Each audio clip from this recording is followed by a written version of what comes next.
Hello, hello, ladies and gentlemen, and welcome to another episode of the Daily Friend Show. I'm your host, Nicholas Lorimer, joined this week once again by Mr. Hermann Pretorius. Hermann, how are you doing? I am well, thanks. It's good to be here. It's good to be back. Excellent, excellent. And Sara Gon. Sara, how are you? You were just away recently. I went to the most peaceful country on earth, Iceland. But I am so pleased that Herman's back because I don't have to worry about trying to brush up my Australian accent, as you can hear. I mean, mine's a bit rusty, but hi, we'll see where it goes. Yes. Okay, mate. Right. Before we drive away any more viewers, I just would like to quickly tell everyone about a new YouTube channel. So for a long time, the Daily Friend and the IRR have shared a YouTube channel, but the IRR is striking out on its own and now has its own YouTube channel. If you are on YouTube, I'll just put a link to it in the chat here. But basically, it's a place where you can watch the press briefings, book launches, and other content from the IRR with a very kind of direct focus on the work that the IRR is doing. Okay, so let us get into the news of today. The first thing I just want to mention, and this is, I think, a bit of a good news story, is the 8 men accused of assaulting a number of people on the side of the road, members of the VIP protection unit that was filmed. They have now all been arrested and are going to be charged with assault, malicious damage to property, and pointing a firearm. They're appearing, I think, today in the Randburg Magistrates Court. They were all told to hand themselves over to the police at 3 o'clock on Sunday, and 7 of them arrived on time, and the 8th one was late by half an hour. All 8 have been suspended. Sara, who knows a lot about labor law and that kind of stuff, says that they're very likely to have been suspended with pay. So that's not ideal considering what happened, but that's the procedure they have to follow. I suppose it is. And hopefully justice will be done because this kind of thing is completely unacceptable. Okay, so let's talk a little bit about BEE. There was a meeting of the, I think it was the Black Management Forum recently, where a lot of comments were made about the state of BEE in the country, and there seemed to be a little bit of disagreement between the members of the Black Management Forum. Reuel Khoza said that BEE needed to copy the method used by Afrikaners, saying, quote, "We probably have the densest concentration of billionaires in Stellenbosch. It is not by accident, it is by absolute design. They, the Afrikaners, laid the foundation legislatively in a manner that was not open to misinterpretation. They meant business." So Khoza is the chair of Discovery Bank and Insurance from Assupol. And he said that it was unjustifiable that there were so few black billionaires had been produced since 1994.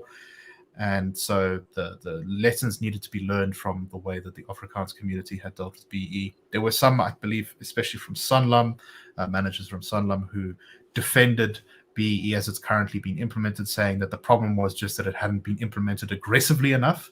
That was the real issue with why BE had not succeeded. The Black Management Forum, Eric Mafuna, said, "If you look at us as a political economy of today, we come across very much like an outpost, not as a country in Africa that cannot be corrected by culture. It cannot be corrected by begging. It cannot be corrected by limp-wristed legislation. That South Africa was not an emerging but a submerging economy, and it couldn't even provide basic services to lots of its people." He said, quote, "I will be happy if we disband the BEE legislation the way it is structured today because it is not working. It works for the guys who are at the top. A lot of them who are preaching BEE, they got their share and have forgotten. There are other people. They open the door for you to come in and say, 'Lock the door, please.'" So Herman, a lot going on there, but there's a lot of things I think that really kind of annoy me about this. One of them, I think, is the idea that what we might call Afrikaner employment equity or affirmative action or something like that, which took place particularly, I think, in the earlier years of apartheid, where you saw a preference for Afrikaners over English South Africans in the civil service, was really not that effective. And actually, if you compare the fortunes of white South Africans to other sort of colonial settler populations like in Canada or Australia or the United States, they tend to be worse off because surprise, surprise, when you suppress the economic growth of the country as aggressively as apartheid did by creating all these arbitrary regulations which locked huge amounts of labor out of the workforce and that kind of thing, you really just kind of hurt the fortunes of everyone. Yeah, white South Africans were better off, but actually they would have been even better off if there had been no apartheid. So do you agree with me? And what's your thoughts on that? No, I definitely agree, and the data shows it quite explicitly. I think I couldn't find the page in Frans Cronje's book where he sets out that issue. It's one of his 3 books. He makes this point that white South Africans, due to apartheid, were actually relatively rich, but in terms of absolute considerations, actually quite poor. And as you say, that's partly because, not partly, that's because if you are going to have an economy that works, that creates wealth, that creates opportunities, you need a few key ingredients. And the key ingredient of that is an accessible market, a market that is accessible for the entrepreneur, accessible for the laborer, and accessible for the consumer. If it's as easy as possible for the entrepreneur to start a business, the laborer to get a job, and the consumer to purchase a service or a product, that is when you actually get economic dynamism. That is when you have the opportunity to take resources that might be physically and geographically fixed, but actually in terms of how you apply them and how ingenuity can manipulate what you have, unlimited to a very much extent, at least super abundant, as Marion Tupy might call it. But the point is that if you struggle with one of those 3 elements in terms of market access, if the consumer can't get to the market to purchase goods or services, if the entrepreneur can't actually establish a presence in the market, or if the laborer can't participate in the activities of the entrepreneur and meeting the demands of the consumer, you stymie the economy. And that's exactly what apartheid did. And the logic of it is just quite straightforward. If you're in a country with between 70 and 90% of people who you're going to economically exclude from working near the hubs of economic activity or living near the hubs of economic activity as consumers, you're going to drain your economy. And that's exactly what Walter Williams found in his brilliant book, South Africa's War on Capitalism, where he writes particularly about labor policy, how labor was made artificially expensive by the apartheid government's race-based employment policies and the exclusion of Black laborers from the geographical areas where their labor was needed. And John Kemp Berman makes this fantastic point in Between Two Fires, where he says that the end of apartheid was primarily civic and commercial, in the sense that the cost of labor became so expensive, number one, that the government, especially in the 70s and 60s, had to keep on tightening and closing labor legislation loopholes, because employers, far from actually playing to this caricature of white businessmen looking out for the white man, businessmen wanted the cheapest, most effective labor.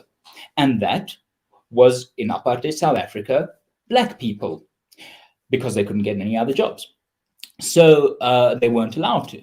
So then the commercial entities kept pushing for looser labor legislative framework so that cheaper labor could be made available, and the government had to either accommodate it, as it did from the mid-70s onwards, or push against it, as it did for most of the 50s and the 60s. So it was the cost of labor that actually made apartheid unaffordable in actual political, but more crucially, socio-economic terms. If you think you're going to get socio-economic success by copying apartheid, then you haven't been paying attention to the last century or the last 30 years, because you destroy wealth if you impede market access for the laborer, the entrepreneur, and the consumer. And if you want to do that in a modern economy and put up more barriers for not only labor, but investment, perhaps the fourth component of that access structure, then you are just shooting yourself in the foot. The fact that someone can look at the employment stats between 2004 and today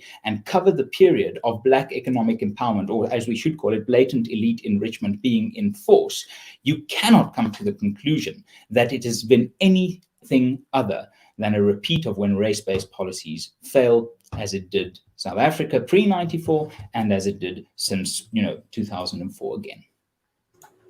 So what's interesting here is, the Black Management Forum, I think, has been, one of the kind of voices in society that's been the most pro-BE. And yet here, its founding president is going after BE, is saying it's, something that's just not working for people, that's actually only enriching a few people at the top.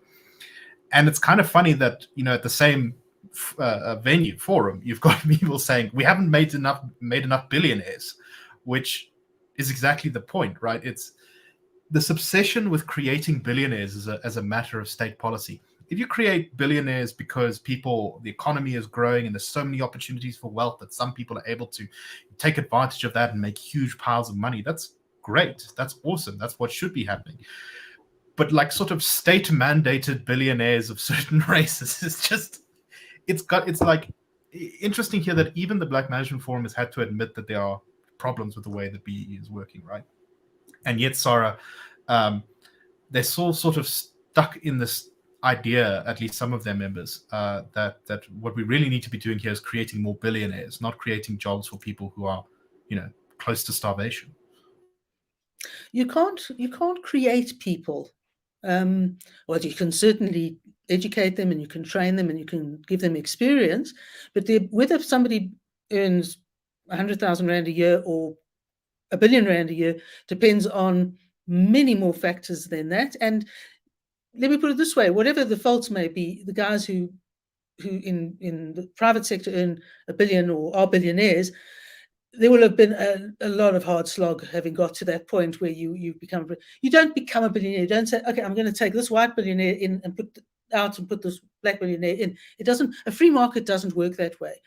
I think also, I don't want to go into it now, but just to say that wealth is such a broad concept. It's composed of so many things.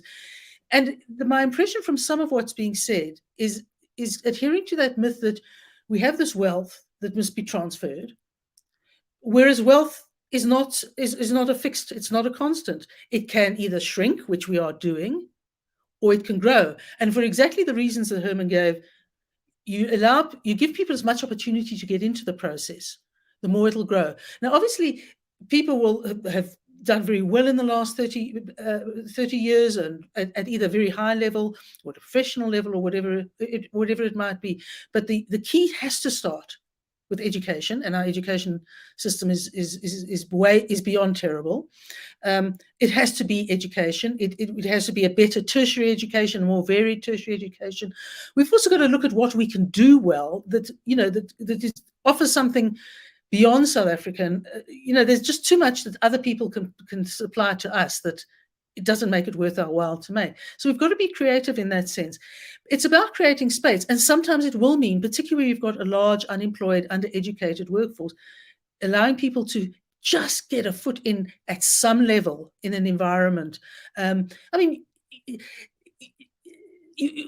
think the problem is that the mindset that the ANC's Marxism orientation has done, it's taking no regard of the fact that the ability for a person to succeed to a greater or lesser extent, when all else is said and done, is about that is that person's personality, is that person's ability, or those person's talents. And there's no snowball's hope in hell that I would become a millionaire unless someone put me, into a position and said earn a billion or whatever, a billionaire. Sorry. So it's just that, and the problem, of course, is that it's not perfect and it's not going to happen within a time frame, because that's a very Marxist way of looking at things. It happens over time, but the more it happens, the more it happens, and the more space you give to people, Black business or white business, to create business, the more people are given the opportunity to create to fill jobs.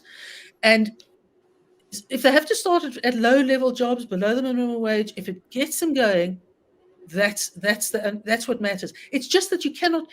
dictate performance to people that may not be within their skills, or dictate a limited performance to people who are capable of really flying.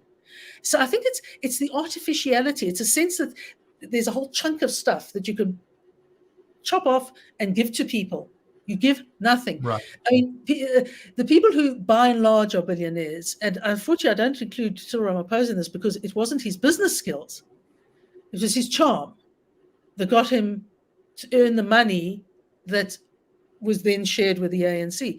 But about business and what skills are needed and that you actually need skills, not so much. So, he's a billionaire, but he didn't earn it in the normal way that billionaires earn big money, and that is by being unbelievably creative and probably nasty and aggressive and demanding. So this is exactly it. The secret to getting more black billionaires and to getting more people in jobs and more people able to live decent, healthy lives is if you grow the freaking economy. There's a sort of underlying kind of point made in these things, is that the system is structurally biased against us. And it's always like such a sort of complicated weave to pull apart. Is there legislation that is still racially discriminating against Black South Africans? No. Are Black South Africans worse off in terms of things like education or places they live and stuff like that? Yes. But dividing up the pie into ever more precise amounts is not going to fix any of that. What fixes the problem is growing the economy and making more opportunities available for people to find their own way. And what's so frustrating is that the free marketeers or the capitalists in America often get attacked for wanting trickle-down economics. This is the definition of trickle-down economics. If you think you uplift a country by creating a few dozen billionaires, it just doesn't work like that. And as Sara points out, you can as much legislate someone into billionairedom or wealth as you can try and legislate the weather. The question is, we are human beings with specific needs and specific desires. The object of an economy is to utilize the time, the resources, and the talents you have to meet the needs, demands that you can realistically offer a solution to.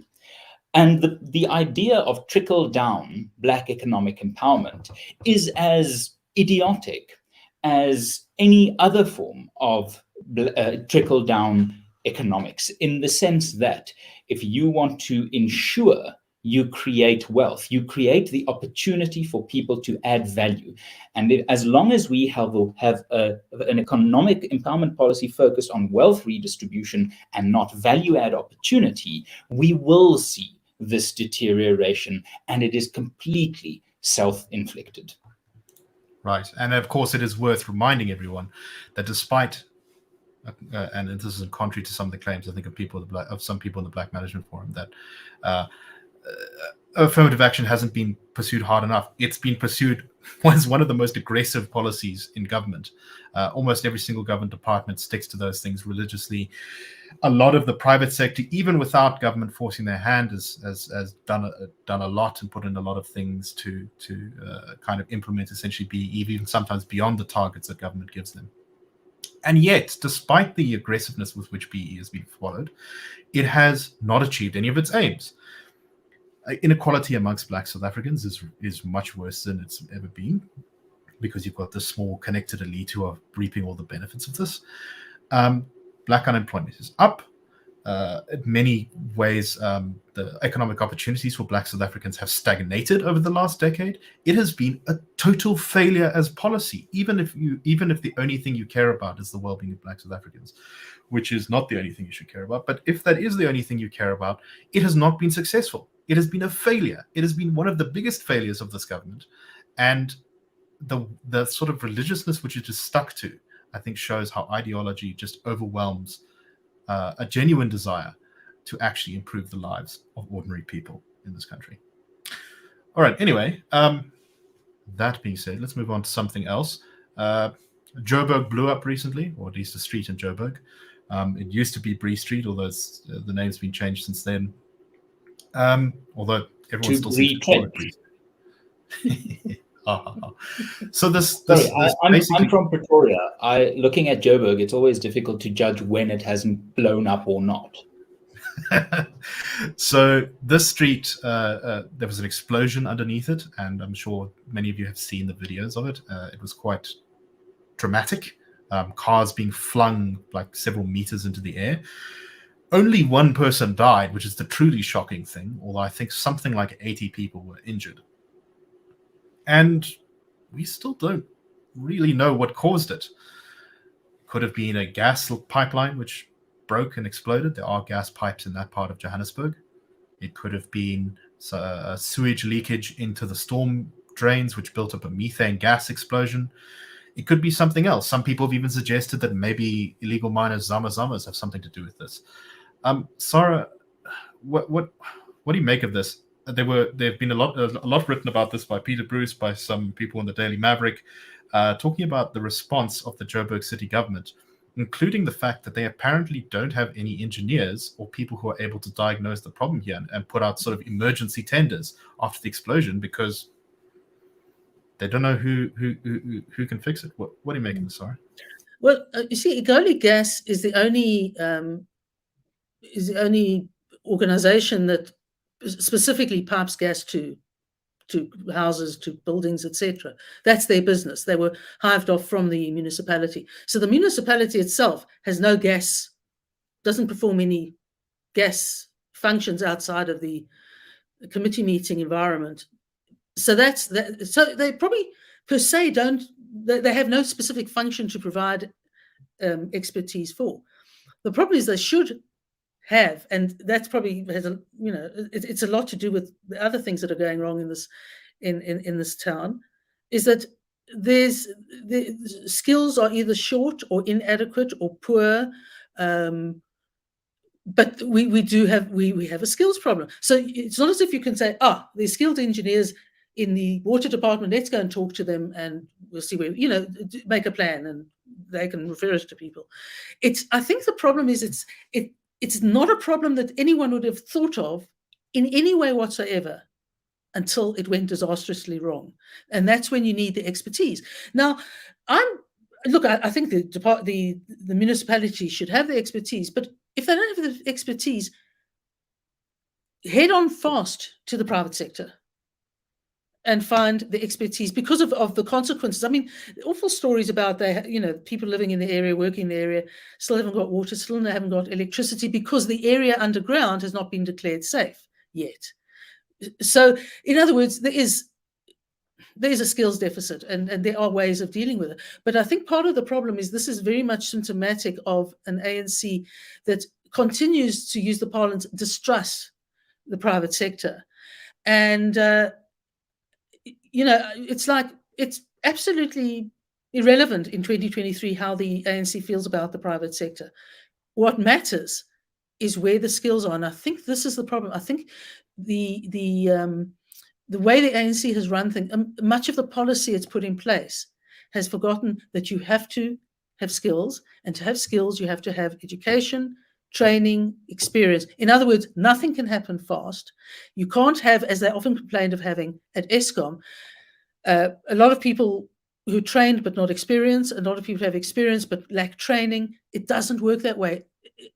Being in a position to meaningfully do something positive in a job takes time and takes work. And I think they've hit a problem that is absolutely beyond them because they haven't had to worry about it until literally blew up in their faces. Exactly.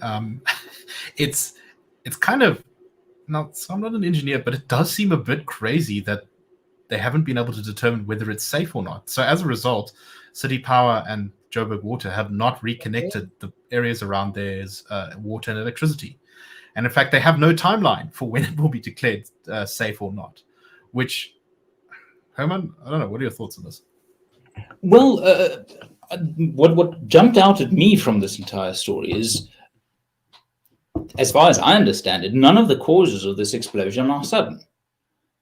Either you have a gas leak, that doesn't happen immediately, and if it does, it ought to be picked up by people, smelling, oh look, sodium monoxide or carbon monoxide. Sodium monoxide will be a bit disastrous.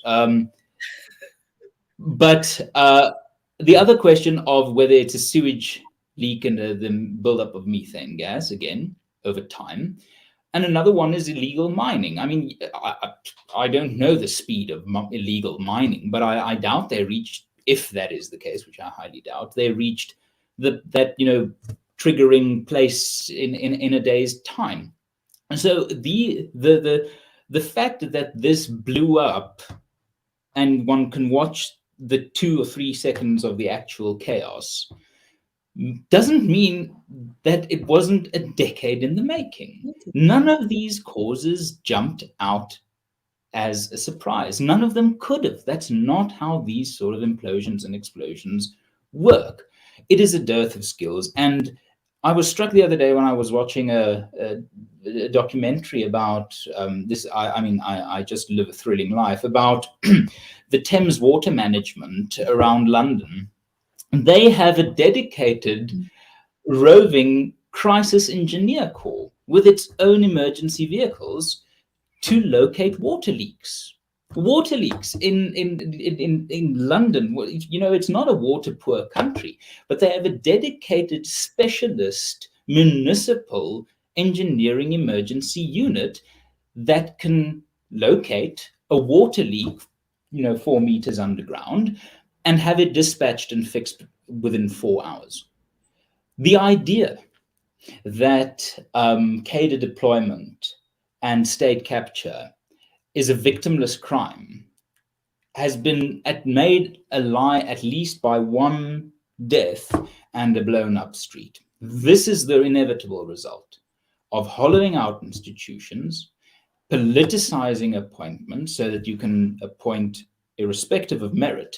And at the end of the day, it literally leaves holes in our streets. And the sad thing is, this, if we look at how long it takes to repair things in Johannesburg, I really do pity the people in that area. The price and the value of their property has just plummeted, because that's going to be a place where no one can do business or no one can live properly for, I think, years. Indeed, and the completely forgettable mayor of Joburg, who will probably be gone in 2 months or whatever. I'm sure this will be his crowning achievement. Okay, so let's do one last story very quickly. And this was kind of like reported as a good news story, but it's actually a really bad news story. And the headline, and I think it was on Eyewitness News, was KZN gold mine adopts new approach to address scourge of illegal mining. And it talks about Bosveld gold mine in the north of KZN, which has had a lot of success in curbing illegal mining by initiating a new scheme where it has kind of incorporated former illegal miners into its infrastructure. Most importantly, their leader, a guy called Mavuso, who, well, prior to this, he had apparently commanded a mob to rain hellfire on the mine, which saw a group of about 100 people attack the mine and burn 2 excavators and smash up 2 cars, destroying almost 6 million rands worth of equipment. He was also once the ringleader of 170 Zama Zamas, but he's essentially been incorporated into the mining structure now, and he's now legally making quite a lot of money off of being involved in the mine. So Mavuso himself says, it was difficult, but because I was young, I was 16, I didn't really care about all the dangers of illegal mining. I was working for food for my family. Essentially, what the mine has done here is paid off a mafioso. That's really what's happened here. And the problem with this is, okay, they've solved this problem. This guy's now on board, and his illegal miners are kind of on board now, and they're all living happily ever after, until the next guy who isn't part of the deal says, hey, I want my slice. And that's really how this can turn into a bit of a problem. Why am I being hysterical, Sara? What do you think? Well, let's put it this way. Hermann was talking about the failure of all aspects of government. And the Zama Zamas show that in the absence of proper policing, mines construction sites are under attack. And this is one way of solving a problem, as you say, for a short while. And there's the case now in the City Council of Durban, where the head of a construction mafia, wants to be paid 5 million rand because his guys helped to, keep unrest in 2021 at bay. The council said no, and the ANC said yes, no, we must give it to them. So I've certainly read examples that have succeeded in the private sector when they've got hold of the issue and just largely ignored government. But in the absence of that, these guys have the space. The space becomes theirs. Hermann, I guess the one way, maybe his Zama Zamas this guy's Zama Zamas still have weapons, in which case, maybe they're the new security for the mine, which doesn't seem like an optimal outcome either. Maybe that's how they're going to prevent more mafias coming in and trying to take a cut out of the mine. But that probably involves essentially shooting people. So this really doesn't seem like a sustainable solution here. No, it's not an economy. It's a shakedown. And the problem is that you could just see the ripple effects of this. The cost of production at that mine has just gone up, not just because they have to replace the 6 million rand of equipment, but because they now have someone who can hold them hostage for. So costs have just gone up. Production costs have just gone up. The price of firing people has just gone up because the risks are too high. You can't get rid of the bad people because you might get whacked. You can't hire the best people for the job because you might get whacked. So you've just made the labor operational functioning of that mine more expensive. So it will sell its products less or at a higher price, which is either bad for the economy or bad for the mine. It's both. And then you also get to a point as to that 6 million rand of damage was probably claimed from some insurer. At what point do these insurance companies just say, South African mining businesses are simply too risky to offer insurance for, or the insurance you offer will be at a very high premium that further puts up the costs of that mine's production and its output. This might be a, lol, chuckle, we do negotiate with terrorists isolated incident.